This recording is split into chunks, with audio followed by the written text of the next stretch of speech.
So ayan, dito naman po tayo sa ating ranging area. Ito no, alanganin ito mga to, alanganin po ito mga to. Ayan no.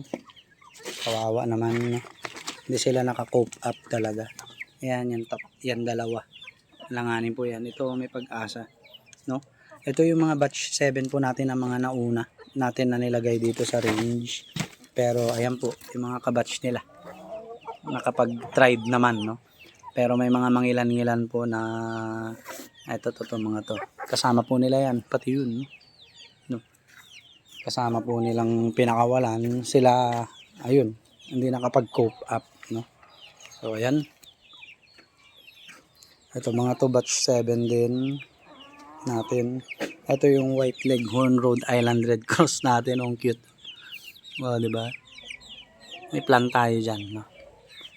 Okay. Wala nagkaroon ng sipon. Ilang araw na sila rito. Ayan, batch 7. Batch 7. Batch 7. Ito mga to pwede nang pakawalan po to. No? Medyo mas malalaki na. Ito yung Rhode Island Red White Leghorn Cross natin, lalaki. Yung isa po doon, babae. Ayan. No? Ito mga to, batch 7 din po. Alright. Pwede nang pakawalan tong dalawang to. Ayan. At saka yung iba doon, no? Yung mga medyo mas malalaki. So, ayan, nakapagpakain na po tayo no? Sa mga manok natin. Ayan na sila. Oh. Grabe. So, mapaparami na natin to. Tingnan nyo naman yan, di ba? Quality. Di ba? Sampay tandang natin. Ayan, oh. Pausbong na rin tong tandang natin. Ayan. No? Mas dark po yung plumage nila. No? Nakakatuwa. Wala pang itlog. Wala pa. Magtingin tayo ng itlog. Ayan sila. Okay. Wala pang itlog. Kagala-gala pa lang sila. So ayan o. Katulad yan, batch 7 po to. Partida, pukol pa yung paa niyan. Pero nakapag-tribe naman. No? Ito yung sinasabi ko. No? Na hindi lahat ng individual po pag pinakawalan, syempre naturally mas malalaki itong mga to, mas matatapang, mas mabibigat, mas malalaki no. Kaya pag binalya sila, hindi sila makakakain no. Liban na lang kung pure feeds yung pinapakain natin at may sasaboy natin no. Pero ayan no. Yan yung katunayan na may mga manok po talaga no na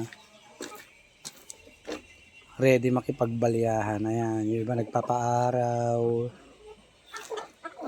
Wala pa po silang itlog. No? Ikot na tayo. Mamaya makain pa nila itlog nila. Dito marami nangingitlog. Tapos dito meron din po. Diyan. Tapos karamihan doon. No? Doon sa atin. No? So ayan.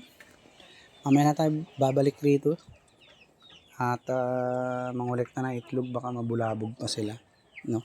Ayan, iba doon, ayun, nagpapaaraw no. So by November po start tayo mag-incubate ulit ng mga fertile eggs no.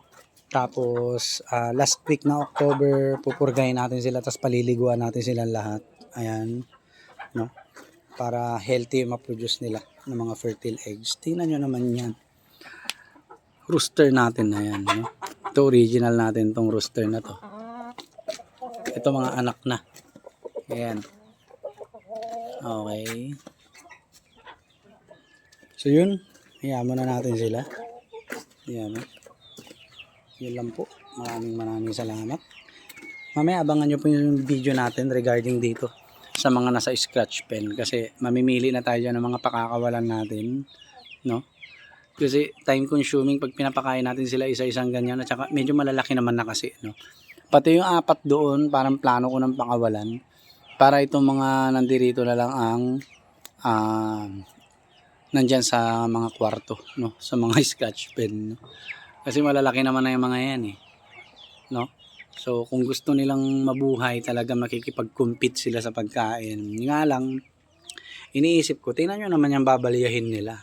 Diba? Mas malalaki sa kanila. Maganda po ito kapag marami kayong pakainan at saka malawak po yung ranging natin. para at least ay hindi sila maaagawan. No? Okay. So ayan, hintayin nyo po mamaya update natin. Pakakawala na natin yung mga nanduroon. No? Ayan. So talaga may mga individual mahihina po talaga. No? Doon din talaga pupunta. No? Kasi sabi ko nga, may mga batch 7 tayo dito. Nasaan na ba yun? Na talagang nakasurvive, di ba? Tara, tingnan natin, no? Pakita natin, baka hindi kayo maniwala eh. Nasaan na sila? Nandoon yata. Wait. Meron po tayo. No? Ayan, oh. Ayan. Batch 7 po yan. Yun ang kabatch niya, ito mga nandirito. No? Okay. Ayun pa, oh. Ito pa po. Nakasurvive naman. Sa awa ng Diyos. Ayan, oh. Oh, diba? Wala pong sipon yan. Okay. Pero itong mga to, failed, no? Nag-failed sila na makasurvive. Bagsak ang mga ano nila. Pero plano ko pong gamutin to, sayang kasi, no? Nakakaawa naman itong mga to, no? So, yan. Gagamutin natin yan mamaya.